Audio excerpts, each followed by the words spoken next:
All right, the time is 1 p.m., May 7th, 2025. At this point, I can say now, this I never can talk about. It happens constantly. Like, city morgue is a city morgue. But this was pretty atrocious yesterday because I kept saying how traumatic it was. So I can't say anything else but this, okay? About an hour after the ISIS, hold on, there's all this noise. About an hour after the ISIS bomb maker, body chopper upper, fuck, what else is it? He's been involved with a homicide, at least 2 upstairs. I can't believe I go around him. I know, but I've been doing that for 5 years. If anyone's noticed the violent fucking predators that I go very close to, I do it when I am allowed. You should have seen the day I was around 5 fucking feds with that real estate man in the house engulfed in dead bodies. You should have seen that. I couldn't film that. That was scary. Okay, so after he left, okay, and the military man, the sidewalk was gone, that whole shit, okay?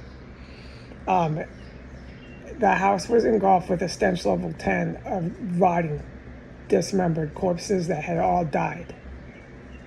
They were all piled up and stuffed from the bathroom all the way down the stairs.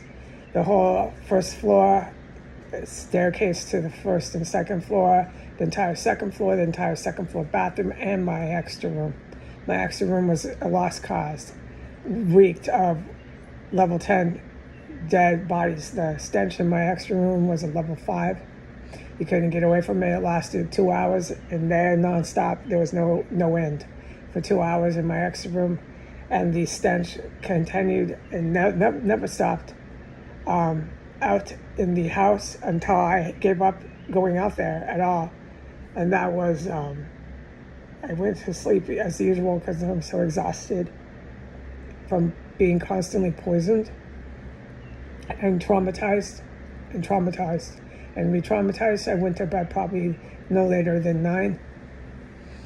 And then here they're all back today. The construction, the real estate, everybody's coming back today. So it doesn't matter what the body count is. They just keep coming back. So like I've said, these individuals that keep coming into a war zone like this, they're either going to get killed or they're going to get arrested. Okay, there's no other end to this. They're not going to come and kill me or send me to mental hospitals. This I'm not too worried about.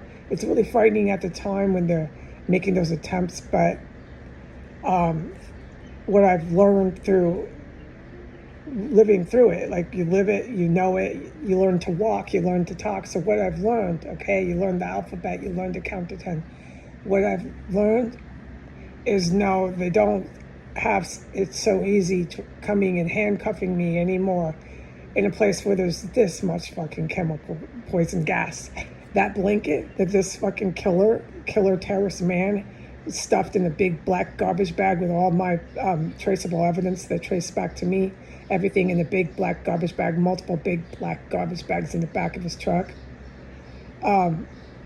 was ridden and soaked with biological weapon. Not my problem, not my fucking problem. I'm the one that walks through it. I can testify, and so can the good guys, that I'm the only one here that's ever walked through that shit. I'm the only one. Where the dead bodies came from last night, well, there was more poison, but I was forbidden from talking about it, and I still am.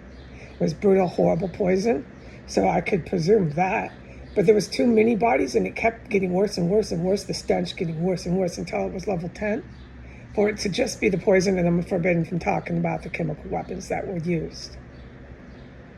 After this terrorists all came on the internet again, onto the videos again, world famous celebrity terrorist of the United States. I'm forbidden from talking about that, so at least I can say this, that the house is just engulfed with dead bodies day and night. The dead body stench is so intense. You just want to puke. You just want to cry. When I say traumatized, I mean fucking traumatized. So I had them in here all day, and then all night I'm sitting in a house that's cold and dark, all by myself, with nothing but piles of fucking dead fucking bodies all over the fucking second floor, stuffed in the walls and under my floor. And then who's back? The construction motherfuckers. And then I can only say this. They kept trying to come in the constructed back door. That's the constructed back door. When they start going down by radiator number 2, which is in my main room. I forget the numbers anyways. And they start going down under the table. That's one of the constructed back door runs that they have. And I can only report that one time. It was as soon as they came in, boom, down. And then they gassed me, so I'm just repeating what I was already reported earlier. But so this is why I know that God, Allah, God, my Savior, Jesus Christ. This is why I know this is too dangerous for me. This is not God that wants me here to live in this kind of squalor and filth and biological wasteland, and try to make that work. Try to cook my fish sticks in that. Try to cook my fried chicken in that. While they cannibalize and fill the backyard up with human remains. Nowhere can you go where you don't smell rotting fucking dismembered body parts. This is not God. This is not Allah. He's getting me out, as a matter of fact. So I don't care who owns this fucking house. I don't care. I want out of the house. That's all I've ever said. I can't take this anymore. I am too traumatized here. I'm going to go. Goodbye.